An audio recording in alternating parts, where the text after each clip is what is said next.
I remember the first time I heard the tree whisper. I was 10 years old, still running around barefoot with dust on my legs and a belly full of mangoes. The tree stood tall at the center of Ekuro village, an old Iroko, its thick roots breaking the earth like the arms of a sleeping giant.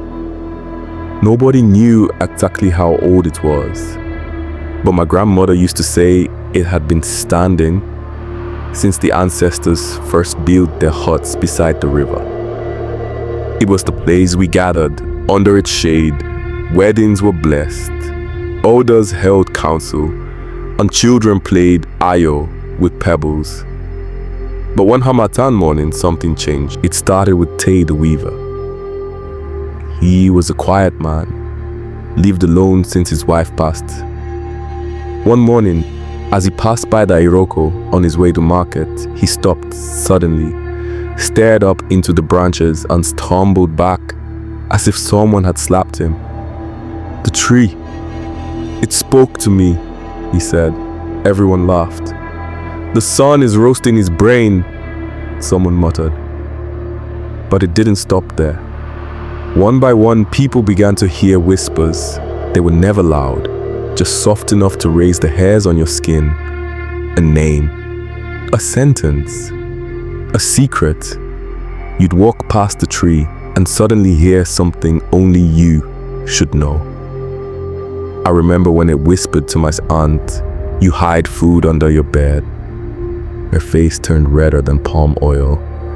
She refused to walk by the tree again. At first, we thought it was the wind, but the tree didn't whisper when the wind blew. No, it whispered when you were alone, when no one else could hear. It passed, and fear began to settle over Ekuro like morning mist. Omama Wura stopped speaking to her neighbor. After the tree whispered, "She cursed your cassava field." A young boy cried for 3 days because he heard the tree say, "You broke the calabash," and blamed your brother. Fathers turned from sons, wives turned cold to husbands, and the warmth that held our village together started to crumble. I didn't hear the tree myself until much later. I was 16 then, strong and reckless. One night after the village dance, I walked alone under the moonlight, cutting across the square. I wasn't afraid until I passed the tree. "Kofi," it whispered, "you took the goat." My heart stopped. It was true. I had stolen a goat from Bako's herd a month ago, sold it in the next village, and used the money to buy gifts for Abena, the potter's daughter. I thought nobody knew. I ran, fast, but the whisper followed me in my head. That night, I couldn't sleep. I stared at the roof, the secret pounding louder than the tree's voice. The next morning, I walked to Bako's hut, fell to my knees, and told him everything. He stared at me like I had grown 2 heads, then silently nodded. Strangely, after that, the whisper stopped. But others weren't as lucky. The village divided into 2, those who feared the tree and avoided it, and those who obsessed over it. They'd sleep near its roots, desperate to hear what it would reveal. Secrets became currency. Whispers became weapons. People no longer trusted smiles.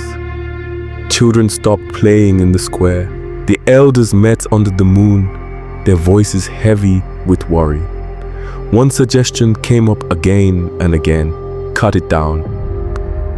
But the oldest among us, Baba Alayo, who could barely walk without his staff, stood and said, "This tree does not reveal secrets, it reveals fear. Fear that already lived inside us. What we hear is not from its branches, but from our own hearts." His words sat with us. Eventually, the whispering stopped. Maybe we stopped listening, or maybe we started living differently. We began to tell the truth, even when it was hard, to forgive, even when it was easier to judge. The village slowly healed, but the tree still stands. It no longer whispers. at least not aloud. But when I walk by, sometimes I swear I feel something stir. Not a voice exactly, just a presence, as if it's watching, waiting, listening. Moral: secrets can break a community, but truth, no matter how painful, can rebuild it.